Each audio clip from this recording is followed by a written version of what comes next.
সামনে রমাদান মাস, রমজান মাস আসলে আমরা মাশাআল্লাহ পরিপূর্ণ মুসলিম হওয়ার চেষ্টা করি, কিন্তু সারা বছর এটা ধরে রাখতে পারি না। রমজান মাসে যে নামাজ পড়ে না সেও মসজিদে যায়, দেখা যায় যে জুমার নামাজও পড়ে না ও তারাবির নামাজ পড়তে যায়, যায় কি না? ওই দিন গিয়ে বলে এসি দেন, ইমাম সাহেব এসি অন করেন, তাই না? সারা বছর তো আসে নাই, ওই দিন গিয়ে ইমাম সাহেব এসি বন্ধ কেন, এই মুয়াজ্জিন সাহেব ফ্যান দেন। তখন ওখানে গিয়ে মানে কি বলবো, হ্যাঁ মাতব্বরি করে আর কি। যাক, তারপরেও যে মসজিদে আসছে আমরা দোয়া করি আল্লাহ হেদায়েত দান করুন। আমরা তো কাউকে পিছনে ফিরাই দিব না, দিব? এখন রমজান মাস আসলে আমরা মাশাআল্লাহ রোজা রাখি, মানুষকে ইফতার করাই, দান সদকা করি, আমরা যাকাত দেই, তারাবি পড়ি, কোরআন তেলাওয়াত করি, আমরা মাশাআল্লাহ অনেক আমল করি। এই আমলগুলো কি একবারে ধাপাস করে ধরে ফেলা সম্ভব না? একটা আস্তে আস্তে ট্রেনিং প্রসেস লাগে। একটা ফ্যান চালু করলে ফ্যানটা কি শুরুতেই ধাপাস করে ঘুরতে শুরু করবে, নাকি আস্তে স্লোলি স্লোলি সে মোমেন্টাম ধরবে? কোনটা? আস্তে আস্তে সে গতি পাবে না, ধীরে ধীরে গতি পাবে। ঠিক শাবান মাসে এত বেশি রোজা রাখা, ইবাদত করার অর্থ কি? যাতে রমজান মাসে আপনি পরিপূর্ণ ইবাদত করতে পারেন। বুঝতে পারছেন কথা? রমজানে গিয়ে তো শুরুতেই সব ইবাদত ধরে ফেলা সম্ভব হবে না। মনে করেন আগামীকাল পহেলা রমজান, আজকে থেকে আপনি সব ইবাদত একসাথে করতে পারবেন? তখন গিয়ে আপনি বেগ পেতে হবে। কিন্তু একটা মাস আগে থেকে যদি ট্রেনিং নেন, ইনশাআল্লাহ রমজান মাসে ইজি হয়ে যাবে। এটা একটা কারণ নবী সাল্লাল্লাহু আলাইহি ওয়াসাল্লাম শাবান মাসে বেশি বেশি রোজা রাখতেন, আমল করতেন। আল্লাহ পাক আমাদের সবাইকে শাবান মাসে বেশি বেশি আমল করার তৌফিক দান, যাতে রমজান মাসে গিয়ে আমরা সুবিধা পাই, রমজান মাসের হকটা আদায় করতে পারি। এবার এই মাসে নবী সাল্লাল্লাহু আলাইহি ওয়াসাল্লাম কি বলেছেন একটা হাদিস থেকে আগে বুঝি। এই হাদিসটা সহ অনেক হাদিসে এই একই রকম কথা এসেছে এবং এই হাদিসটা বিশুদ্ধ। এটাকে অস্বীকার করলে হাদিস অস্বীকারী হয়ে যাবে। বাড়াবাড়ি গ্রুপ, ছাড়াছাড়ি গ্রুপ, উভয়ের জন্যই নসিহত।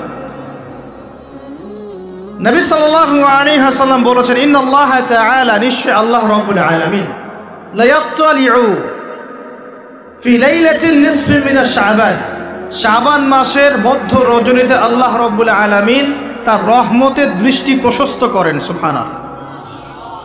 আল্লাহ পাক শবে বরাত মানে আমরা যেটা বুঝি প্রচলিত অর্থে, লাইলাতুন নিসফি মিনাশ শাবান, শাবান মাসের মধ্য রজনী, যে 15 শাবানের এই যে রজনী, এই রাতে আল্লাহ রাব্বুল আলামিন তার সৃষ্টির দিকে তার রহমতের দৃষ্টিটা প্রশস্ত করে দেখেন, প্রশস্ত করেন। এবং ওয়াগফিরু লিজামিই খালকিহি, আল্লাহ পাক তার সমস্ত সৃষ্টিকে মাফ করে দেন। আল্লাহ পাক কি করেন? তার সমস্ত সৃষ্টিকে কি করেন?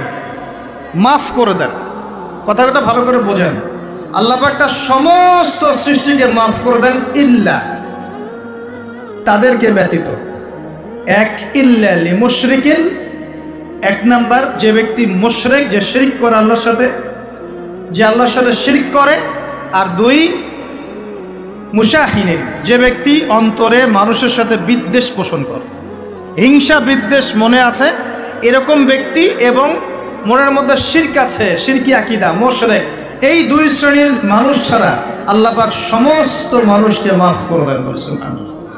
তাহলে এই রাতের ফজিলত প্রমাণ হলো কিনা? রাতের ফজিলতটা প্রমাণ হলো কিনা? আচ্ছা, এখন এর ব্যাকআপ আরো অনেকগুলো হাদিস আছে। ওই সবগুলো হাদিসকে একত্রিত করলে এমনই কনক্লুশন আসে। এছাড়াও আরো কিছু দুর্বল হাদিস আছে, এগুলো দুর্বল, সনদগতভাবে অন্যান্যভাবে দুর্বল।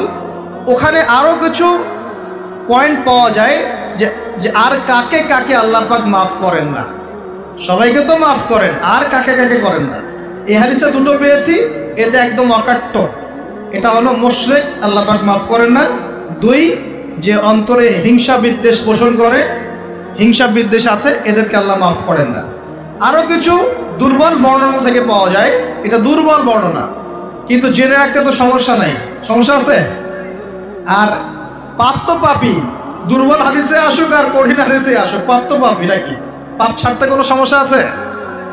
তো তৃতীয় এক শ্রেণীর নাম পাওয়া যায়, যারা হচ্ছে আত্মহননকারী, নিজেরা নিজেদেরকে আত্মহত্যা করেছে, এদেরকে আল্লাহ মাফ করে। আত্মহনন বোঝেন কিনা? আত্মহত্যা যারা করে, আত্মহনন, এটা একটা শ্রেণী পাওয়া যায়।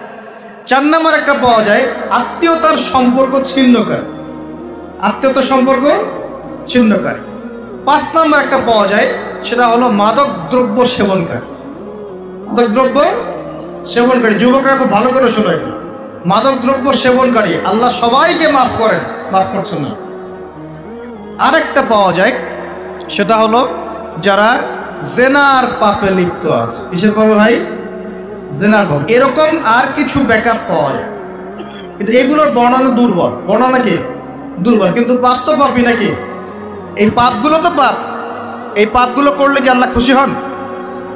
অকাট্য সহি থেকে পাওয়া যায় এই দুইটা, মুশরিক এবং মুশাহিদ। যারা শিরক করে, অন্তরে বিদ্বেষ পোষণ করে, আল্লাহ পাক এদেরকে মাফ করে। এখন আগে জানি শিরক থেকে কিভাবে বাঁচবো, শিরক কি এবং কেন, তারপরে জানবো হিংসা বিদ্বেষ, তারপরে আমরা যাব এই রাত্রে আমরা কি করতে পারি। মনে রাখবেন, আমল করতে হবে 3টা বিষয় খেয়াল রেখে। কয়টা বিষয় ভাই? আমল করতে হবে 3টা বিষয় খেয়াল রেখে। 1, আমল করতে হবে একমাত্র আল্লাহ পাকের সন্তুষ্টির জন্য। 1 নম্বর কি বলেন? এক আল্লাহর সন্তুষ্টির জন্য, কারো সন্তুষ্টির জন্য না, কারো জন্য না, শুধু কার জন্য? দলিল হচ্ছে ইন্নাস সালাতি ওয়া নুসুকি ওয়া মাহইয়ায়া ওয়া মামাতি লিল্লাহি রাব্বিল আলামিন ফাসাল্লি লিরাব্বিকা ওয়ানহার। 2, আমল হতে হবে একমাত্র নবী সাল্লাল্লাহু আলাইহি ওয়াসাল্লামের সুন্নাত মোতাবেক। কার সুন্নাত মোতাবেক? নবী এবং সাহাবীদের সুন্নতের সাথে মেলে না, সেই আমল করা যাবে না। নবী এবং সাহাবীদের সুন্নতের সাথে মেলে না, সেই আমল করা যাবে না।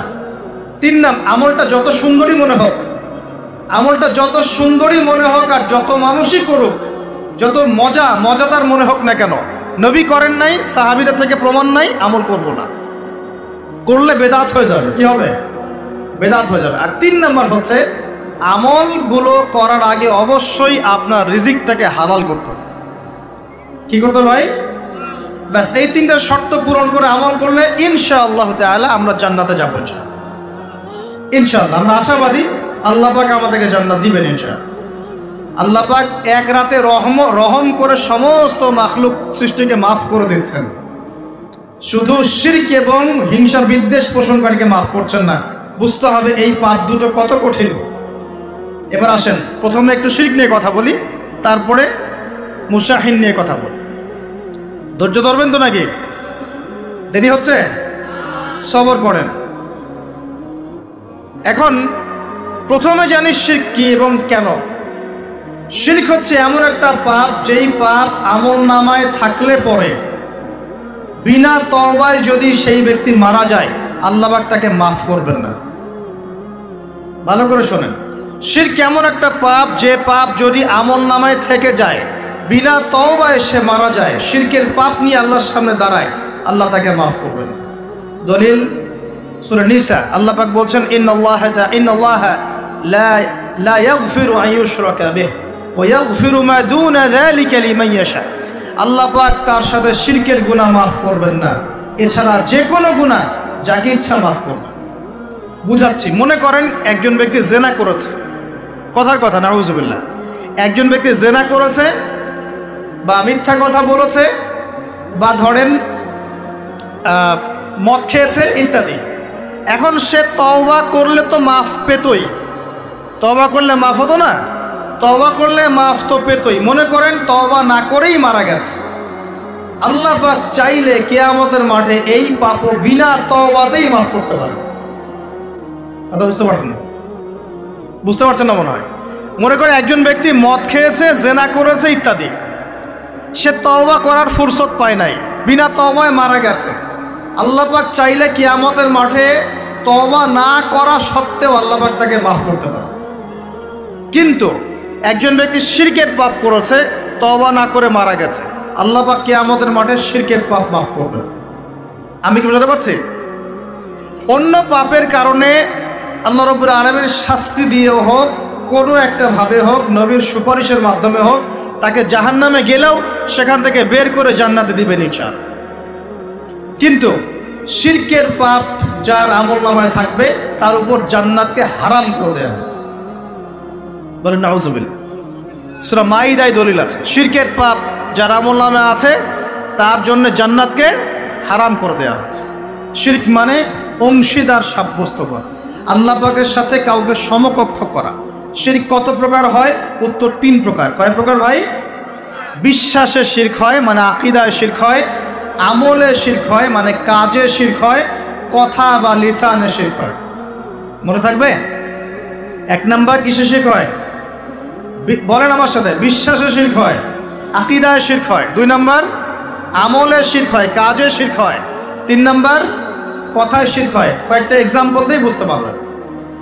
একজন ব্যক্তি মনে করেন বিশ্বাস করে যে আল্লাহ বলতে কেউ নাই, কি হবে এটা? বলেন শিরক। একজন ব্যক্তি মনে করেন বিশ্বাস করে যে আল্লাহ আছে, আরো ইলাহ আছে, তাহলে কি হবে?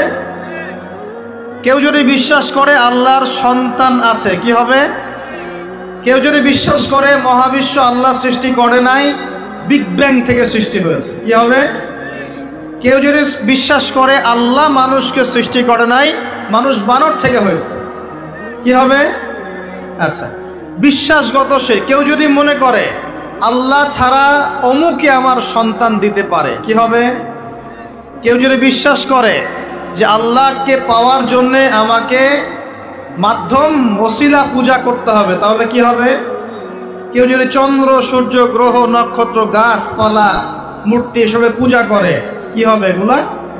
এগুলো বিশ্বাসগত শিরক। কেমন শিরক ভাই? বিশ্বাসগত শিরক। 2 নাম্বার আসেন আমলগত, কাজগত শিরক। কেমন? মনে করেন সেজদা করতে হয় কার জন্যে? কেউ যদি এখন কবরে গিয়ে সেজদা করে, কি হবে? আল্লাহর জন্য সেজদা করতে হয় না কবরে সেজদা করতে হয়? সেজদা কার জন্যে? আচ্ছা, তাহলে শিরক হবে। কুরবানি কার জন্য করতে হয়? কেউ যদি এখন মনে করেন জিনকে সন্তুষ্ট করার জন্য কুরবানি করে দেবে, কি হবে? এখনকার যুগে কিন্তু বহু মানুষ জিনের উপাসনা করে। এখনকার যুগে বহু মানুষ জিনের উপাসনা করে। আর জিন বলে একটা জাতি আছে আমাদের সাথে চলাফেরা করে, আমরা দেখতে পারি। আমরা কি সব দেখতে পারি? আমরা কি সব জানি? আমরা তো আমাদের আত্মাকেই দেখতে পারি। এত ঘুমাই গেছেন, আত্মা চলে গেছে, দেখতে পারছেন? আর আমরা কি জানি? আমরা কতটুকু জানি? আগামীকাল কি হবে আপনার সাথে বলেন দেখি, কেউ জানে? আমাদের জ্ঞান কত ক্ষুদ্র, বুঝতে পারলাম। আগামীকাল কি হবে তাই জানি না, আমার আত্মাকেও চোখে দেখি না। আর আমি যদি দাবি করি এখন আমি সব জানতাম, তাহলে কি হবে? অতএব জিন জাতি আমাদের মধ্যেই আছে কি নাই? ওমা খালাকতুল জিন্না ওয়াল ইনসা ইল্লা লিয়াবুদুন। আমি জিন আর মানুষকে শুধুমাত্র আমার ইবাদত করার জন্যই সৃষ্টি করেছি। আল্লাহ পাক আমাদের সবাইকে আল্লাহ পাকের সত্য বোঝার তৌফিক দান করুন। এবার আসেন, আপনাদের পার্বত্য এলাকায় জিনের উপাসনা হয়।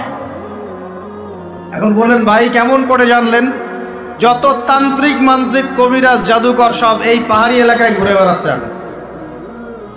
এবং চোখ কান খোলা রাখলে আপনারাও বুঝতে পারবেন, জিনের উপাসনা করলে অনেক কিছু ভেলকিবাজি দেখানো যায়।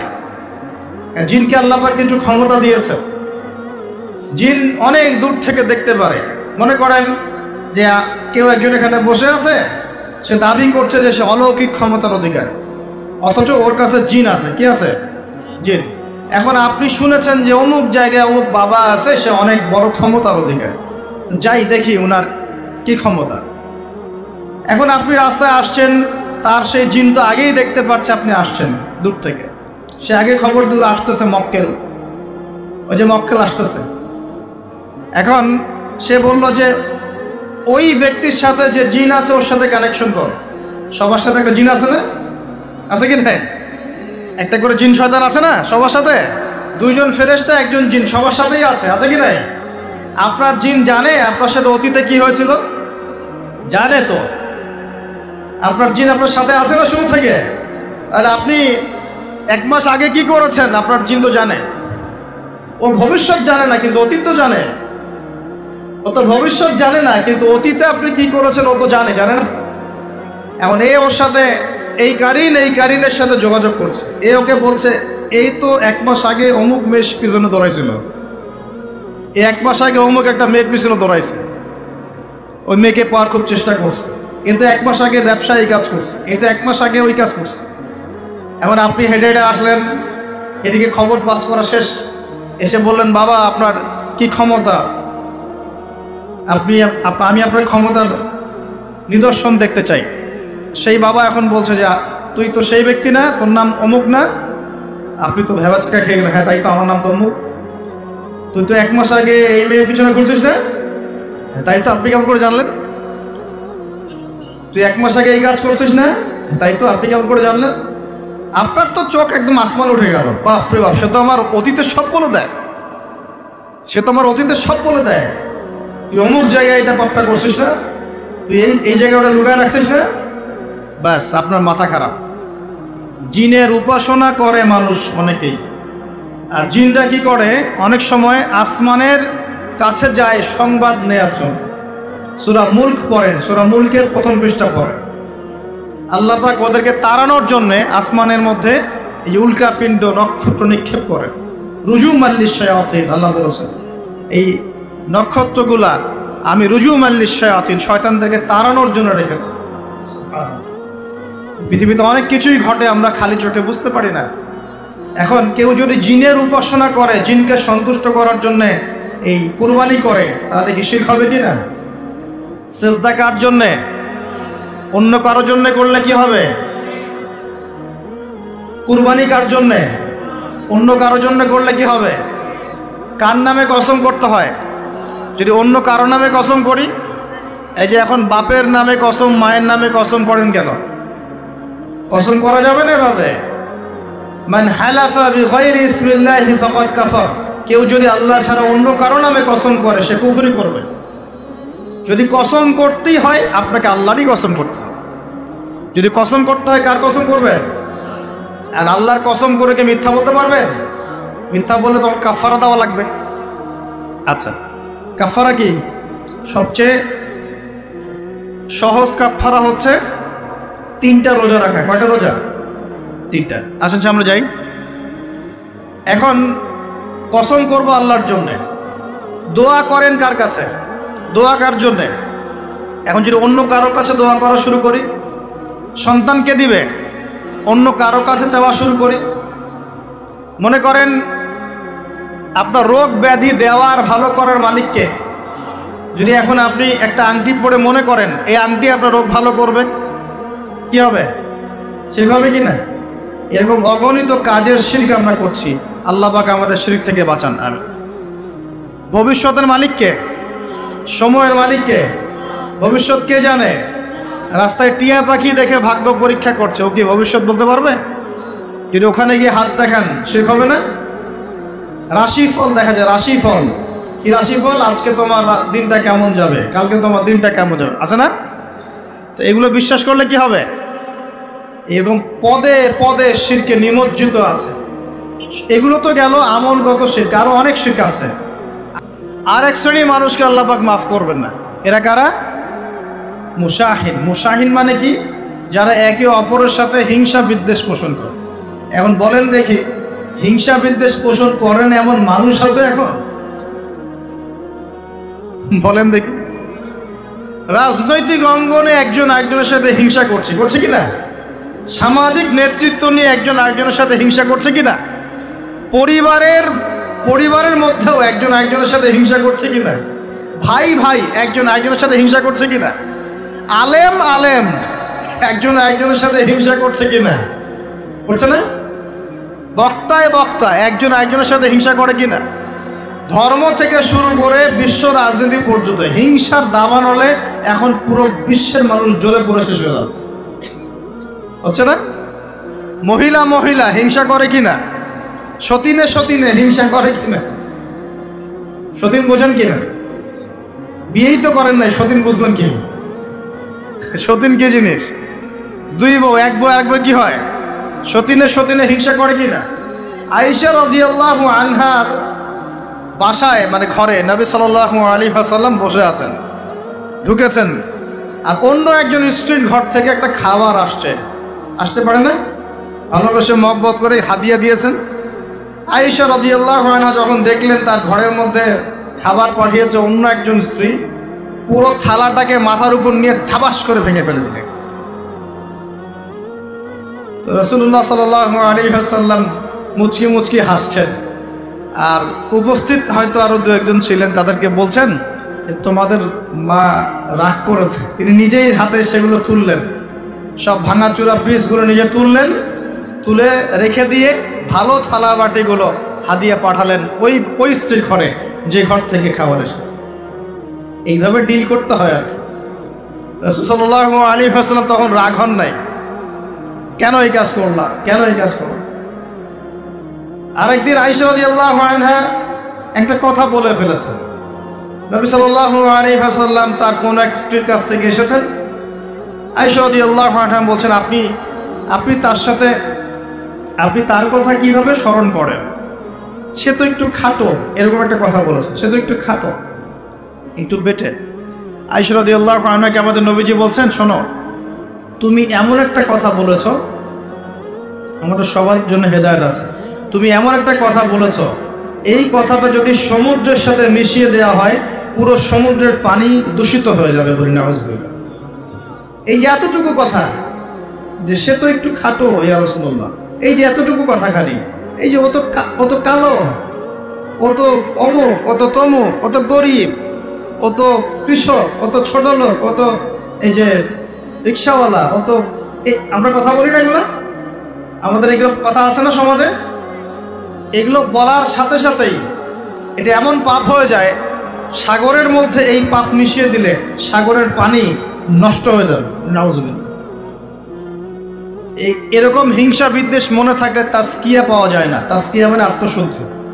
তো এখানে এটা স্বভাব সুলভ মানুষের মধ্যে এসে যায়, আসে কি না? আসে না? এই সবে লাইলাতুন নিসফু মিনাশ শাবানের হাদিসগুলোর মধ্যে একটা হাদিসে আসছে, সনদের কথা আমি বলছি না, আমি প্রসঙ্গটা বলছি, যে আয়েশা রাদিয়াল্লাহু আনহা বলছেন, আমি ঘুম থেকে উঠে দেখি রাসূল সাল্লাল্লাহু আলাইহি ওয়াসাল্লাম নামাজ পড়ছেন। কি পড়ছেন? নামাজ, তার ঘরে নামাজ পড়ছেন। নামাজে এত লম্বা সেজদা করছেন যে আমার কাছে মনে হলো নবী মনে হয় ইন্তেকাল করেছেন। নাউযুবিল্লাহ। তারপরে আমি তাকে তার বুড়ো আঙ্গুল ধরে নাড়া দিলাম। নবী সাল্লাল্লাহু আলাইহি ওয়াসাল্লাম তাড়াতাড়ি নামাজ শেষ করলেন, শেষ করে বললেন, আজকের রাত এমন একটা রাত, এই রাতে আল্লাহ রাব্বুল আলামিন তার অসংখ্য বান্দাকে মাফ করে দেন। এরপর তিনি আবার ঘুমিয়ে গেলেন। আয়েশা রাদিয়াল্লাহু আনহা এবার উঠে বলছেন, আমি দেখলাম যে নবী সাল্লাল্লাহু আলাইহি ওয়াসাল্লাম আমার ঘরে নাই, আমার ঘরে নাই। তখন তিনি বলছেন, আমার মনের মধ্যে তখন ওই ফিলিংস আসলো যেটা মেয়েদের মধ্যে স্বভাব সুলভ চলে আসে। আমি মনে করলাম যে রাসূলুল্লাহ সাল্লাল্লাহু আলাইহি ওয়াসাল্লাম কি অন্য কোনো স্ত্রীর ঘরে চলে গেলেন আমাকে ছেড়ে। তখন আমি চাদর মুড়ি দিয়ে তাকে পিছু নেওয়া শুরু করলাম। পিছে পিছে গিয়ে দেখলাম রাসূল সাল্লাল্লাহু আলাইহি ওয়াসাল্লাম ওই জান্নাতুল বাকি বলি না আমরা, বাকিয়ে গারকাত, মদিনায় মসজিদ নববীর পাশে কবরস্থান আছে না, ওই কবরস্থানে নবী সাল্লাল্লাহু আলাইহি ওয়াসাল্লাম দাঁড়িয়ে মাইয়েতের জন্য দোয়া করছেন। সুবহানাল্লাহ। আয়েশা রাদিয়াল্লাহু আনহা গিয়ে দাঁড়ালেন। নবীজি বললেন, তুমি কি মনে করছো আমি তোমার সাথে প্রতারণা করছি, আমি তোমার হক নষ্ট করব? বরং আজকের রাতে আল্লাহ রাব্বুল আলামিন অগণিত মানুষকে মাফ করে দেন বলে। সুবহানাল্লাহ। এই হাদিসগুলো এসেছে শবে বরাত প্রসঙ্গে। এখানেও দেখেন আয়েশা রাদিয়াল্লাহু আনহা কিন্তু একটু জেলাসি ফিল করেছে যে আমার ঘর থেকে আবার অন্য স্ত্রী ঘরে চলে গেল কিনা। এগুলো স্বভাব সুলভ, এগুলো আসতে পারে, এগুলো মানুষের মধ্যে কি আসতে পারে, কিন্তু বিদ্বেষ পোষণ করে একে অপরের ক্ষতি করে দেওয়া, এই কাজগুলো যারা করবে আল্লাহ পাক এই রাতে ওদেরকে মাফ করবেন। এখন আমাদের জন্য আগে নসিহত দুইটা। এই রাত্রের ফজিলত পেতে হলে নসিহত আগে দুইটা। এক, আমাদের আকীদা আমলে কোনো শিরক থাকা যাবে না, বলি আমিন। আল্লাহ কবুল করুন। আমাদের আকীদা এবং আমলে কোনো প্রকার শিরক রাখা যাবে না। দুই, আমরা মনের মধ্যে কোনো ভাইয়ের প্রতি হিংসা বিদ্বেষ রাখবো না। রাখবো ইনশাল্লাহ? না রাখবো না? আমরা কোনো ভাইয়ের প্রতি হিংসা বিদ্বেষ পোষণ করবো না ইনশাল্লাহ। একটা হাদিস বললেই আপনি বুঝে ফেলবেন, তারপর আমি সামনে যাচ্ছি। এরপরে আমি আস্তে আস্তে ফিনিশিং দেবো ইনশাআল্লাহ। আল্লাহর রাসূল বলেছেন সাল্লাল্লাহু আলাইহি ওয়াসাল্লাম, তিনি বলেছেন যে তোমরা ততক্ষণ পর্যন্ত জান্নাতে যেতে পারবে না, ভালো করে শোনেন, তোমরা ততক্ষণ পর্যন্ত জান্নাতে যেতে পারবে না যতক্ষণ তোমরা প্রকৃত মুমিন না হচ্ছ, প্রকৃত মুমিন না হচ্ছ। আর তোমরা ততক্ষণ পর্যন্ত প্রকৃত মুমিন হতে পারবে না যতক্ষণ পর্যন্ত না পরস্পরকে ভালো না বাসছ, পরস্পরকে ভালো না বাসছ। এই ভালোবাসা আবার বয়ফ্রেন্ড গার্লফ্রেন্ড ভালোবাসা না, দিনই ক্ষেত্রে ভালোবাসা। আর আমি কি তোমাদেরকে জানিয়ে দেব কি করলে তোমরা পরস্পরকে ভালোবাসতে পারবে? সাহাবীরা বলছেন অবশ্যই বলুন ইয়া রাসূলুল্লাহ। নবীজি বলছেন তোমরা একে অপরকে সালাম দেওয়ার অভ্যাস করো, ইনশাআল্লাহ তোমরা একে অপরকে ভালোবাসতে পারবে। ইসলামের সৌন্দর্য দুটা, কয়টা ভাই? বেশি বেশি মানুষকে সালাম দেয়া এবং মানুষকে খাবার খাওয়ানো। কি খাওয়ানো? আরেকটা মনে রাখবেন, কিয়ামতের আগে আগে মানুষ বাছাইকৃত মানুষকে সালাম দিবে, সবাইকে সালাম দিবে। চলছে কিনা সমাজে? কিয়ামত দূরে না কাছে? এটা আজকে আলোচনার টপিক না, তাহলে আমি বলতাম যে কতগুলো আলামত আপনি দেখতে পাবেন। এখন আমরা বুঝতে পারলাম এই রাতের ফজিলত আছে, আছে কি নাই? এই রাতের ফজিলত কি? আল্লাহ পাক এই রাতে অগণিত বান্দাকে মাফ করে দিবেন ইনশাআল্লাহ। তবে কোন কোন মানুষকে মাফ করবেন না? এক নম্বর যারা মুশরিক বা শিরক করে, হ্যাঁ, একে অপরের প্রতি কি বলেন, মুশাহিন, বিদ্বেষ, হিংসা বিদ্বেষ পোষণ করে, এই দুই শ্রেণীর মানুষের অন্তর্ভুক্ত হওয়া থেকে আল্লাহ আমাদেরকে বাঁচাক, আমিন। এরপরে দুর্বল হাদিসগুলো বা যেগুলো একদম দুর্বল সনদের, সেগুলোর মধ্যে অতিরিক্ত এসেছে আত্মীয়তার সম্পর্ক ছিন্ন করলে মাপ পাচ্ছে না, আত্মহত্যা করলে মাপ পাচ্ছে না, জেনা করলে মাপ পাচ্ছে না, মাদকদ্রব্য সেবন করলে মাপ পাচ্ছে না। এই পাপগুলো থেকেও আল্লাহ পাক আমাদেরকে বাঁচিয়ে রাখুন বলিয়া। এখন কিভাবে এই রাতে আমরা ইবাদত করব জানো দরকার কিনা? তার আগে ইবাদত কবুলের কয় শর্ত বলেছে? 3। আল্লাহর সন্তুষ্টির জন্য হতে হবে, নবীর সুন্নাহ মাফিক হতে হবে, এবং 3 নম্বর হচ্ছে হালাল রিজিক থাকতে হবে, হারাম খেয়ে ইবাদত করা যাবে না। এখন আসেন, কোন হাদিসের মধ্যে স্পেসিফিকলি বলা নাই যে এই রাতে এই এই এই এই ইবাদত করতে হবে, কোন হাদিসের মধ্যে পাওয়া যায়? কথা বলার চেষ্টা করো। যেমন লাইলাতুল কদর সম্পর্কে বলা হচ্ছে না যে লাইলাতুল কদরে যারা কিয়াম করবে, হ্যাঁ, রাত দিনে সিয়াম রাখবে, রাতে কিয়াম করবে, কোরআন তেলাওয়াত করবে, কোরআন দিয়ে কিয়াম করবে, আল্লাহ ওদেরকে মাফ করে দিবেন, এটা আমল দেওয়া আছে। লাইলাতুল কদরে নবী সাল্লাল্লাহু আলাইহি ওয়াসাল্লাম যা করতেন সেগুলোর মধ্যে আমল দেওয়া আছে। এই নিসফু মিনাশ শাবানের মধ্যে স্পেসিফিকলি এভাবে হাদিসের মধ্যে উল্লেখ করা নাই এই এই এই এই আমলগুলো করো। এটা খুঁজে খুঁজে আমাদেরকে বের করতে হয়। খুঁজে খুঁজে কেমন? নবী সাল্লাল্লাহু আলাইহি ওয়াসাল্লাম দোয়া করছিলেন মৃতদের জন্য, করছিলেন না? তাহলে এটা একটা আমল পাওয়া গেল। নবী সাল্লাল্লাহু আলাইহি ওয়াসাল্লাম নামাজে ছিলেন সেজদারত অবস্থায়, ওই যে আয়েশা রাদিয়াল্লাহু আনহা টোকা দিলেন, দিয়ে বললেন আমি ভাবছিলাম তার ইন্তেকাল হয়ে গেছে কিনা, তার মানে বুঝলাম যে আপনি নামাজ পড়তে পারেন। এরপরে আল্লাহ পাকের কাছে ক্ষমা চাইতে পারেন, কারণ এই মাসে আল্লাহ পাক আপনাকে এই রাতে আল্লাহ আপনাকে ক্ষমা করবেন, এই রাতে আল্লাহ ক্ষমা করবেন। এখন এটাকে বলা হয় প্রশস্ততা। ব্যক্তিগতভাবে এখানে আপনাকে প্রশস্ত এখতিয়ার দেয়া হয়েছে। ব্যক্তিগতভাবে আপনাকে আল্লাহ পাক তার রাসূলের মাধ্যমে এই শরীয়তে এই রাতের আমলের জন্য একটা প্রশস্ত এখতিয়ার দিয়েছেন। আপনি রাসূল সাল্লাল্লাহু আলাইহি ওয়াসাল্লামের সুন্নাহ মাফিক যে কোনো ভালো কাজ করতে পারেন, কিন্তু নির্দিষ্ট করে আপনাকে দেওয়া হয় নাই যে আপনাকে 100 রাকাতই পড়তে হবে, আপনাকে 200 রাকাতই পড়তে হবে, আপনাকে 10 রাকাতই পড়তে হবে, আপনাকে 1 খতমই দিতে হবে, এরকম নির্দিষ্ট করে আপনাকে কিছু দেওয়া হয়। আপনি এখন চাইলে সুন্দর করে ওযু করলেন, ওযু করে মাশাআল্লাহ আতর খুশবু ব্যবহার করতে পারেন, পরে সুন্দর জামা পরলেন, পরে আপনি আল্লাহর স্মরণে নামাজ আদায় করলেন। এখন ফরজ নামাজ আগে না নফল আগে? ফরজ আগে না নফল আগে? এই আমলগুলো ফরজ না নফল? এগুলো নফল। আগে তো ফরজ পড়তে হবে নাকি? 5 ওয়াক্ত ফরজ নামাজ তো আগে, তারপরে আপনি নফলে আসেন। আমাদের জীবনে কোনটার গুরুত্ব সবচেয়ে বেশি? ফরজ ঠিক না থাকলে নফল দিয়ে কাজ হবে?